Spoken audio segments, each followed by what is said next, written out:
Dans Antigone, la position contestatrice que prend le cœur, le Sénat de Thèbes, face au nouveau roi autoritaire Créon, est étonnante et reflète le nouvel équilibre fragile où la nouvelle démocratie athénienne, laïcisée et rationalisée.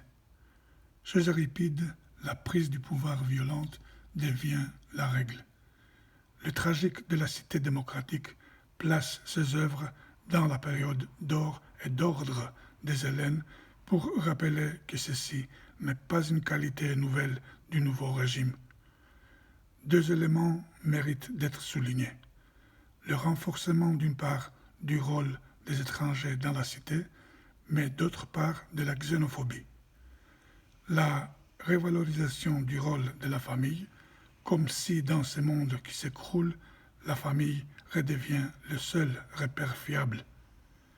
Dans Hélène, le pouvoir et le bonheur semblent plutôt s'exclure que se compléter mutuellement, et le roi le plus lamentable est celui qui, dans son malheur, doit s'humilier devant un autre roi.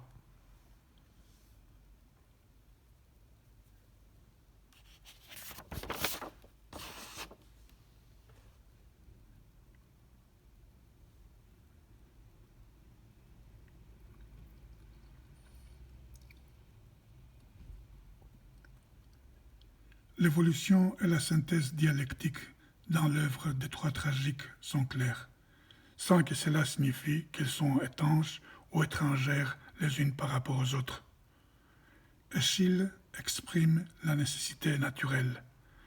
Sophocle met en exergue la loi. Euripide revient à la nature profonde des êtres et des choses.